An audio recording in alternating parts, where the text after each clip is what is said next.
Hello বন্ধুরা, welcome back to my YouTube channel only খাওয়া দাওয়া। আজ তোমাদের সাথে শেয়ার করব লাল লাল ঝাল ঝাল আলুর দম, যেটা তোমরা লুচি বা পরোটা যে কোনো খাবারের সাথেই বানিয়ে নিতে পারবে। তো চলো ঝটপট করে দেখে নেওয়া যাক আলুর দমের রেসিপি।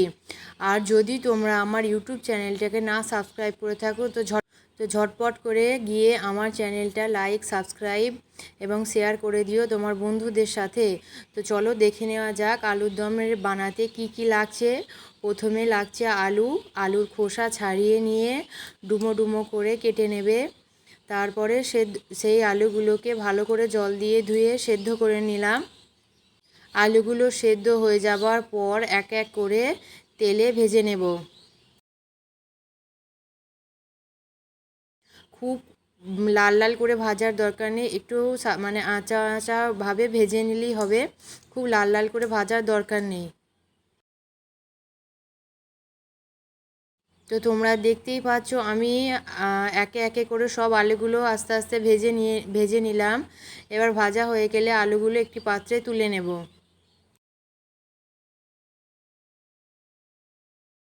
আলুগুলো তোলা হয়ে গেছে। এরপর কড়াইতে যে তেলটা ছিল আলু ভাজার, সেই তেলের মধ্যেতেই গোটা গরম মশলা ফোড়ন দিয়ে তাতে আদা রসুন বাটা, পেঁয়াজ কুচি দিয়ে দেবো।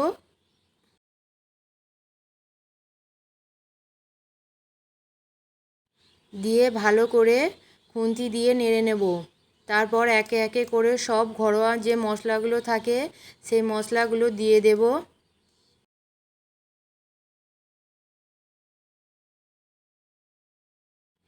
প্রথমে দিলাম নুন, তারপরে হলুদ গুঁড়ো,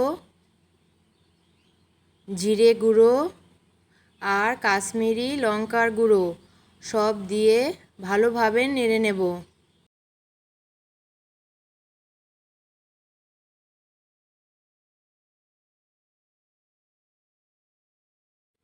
সবগুলো ভালোভাবে নেড়ে নেওয়ার পর যখন দেখবে পেঁয়াজগুলো হালকা সেদ্ধ বা লাল লাল হয়ে এসেছে, তখন টমেটো বাটার পেস্ট দিয়ে দেবে।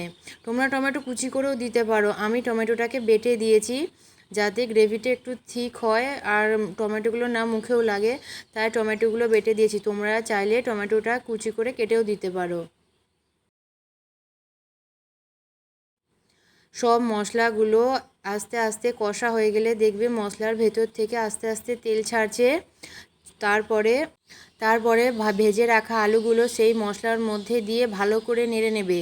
আগে জল দেবে না, আগে ভালো করে 2-3 মিনিট মতো নেড়ে নেবে। নেড়ে নেওয়ার পর পরিমাণ মতো জল দেবে। তোমরা আলুর দমের গ্রেভিটা কেমন করতে চাও, কতটা করতে চাও, বেশি ঝোল না মাখা মাখা, সেরকম বুঝে জল দিয়ে দেবে। জল দিয়ে খানিকক্ষণ ঢেকে রেখে দেবে, তাহলেই মোটামুটি রেডি। আর নামাবার আগে ওপর থেকে একটু ধনেপাতা ছড়িয়ে দিয়ে আরও একবার ভালো করে নেড়ে নেবে। আর এই আমাদের গরম গরম লাল লাল ঝাল ঝাল আলুর দম তৈরি। তোমরা যে কোনো খাবারের সঙ্গেই এটা বানিয়ে খেতে পারো। আজকের ভিডিও এই পর্যন্তই, আবার দেখা হবে পরবর্তী ভিডিওতে। তোমরা অবশ্যই লাইক, সাবস্ক্রাইব করে দিও।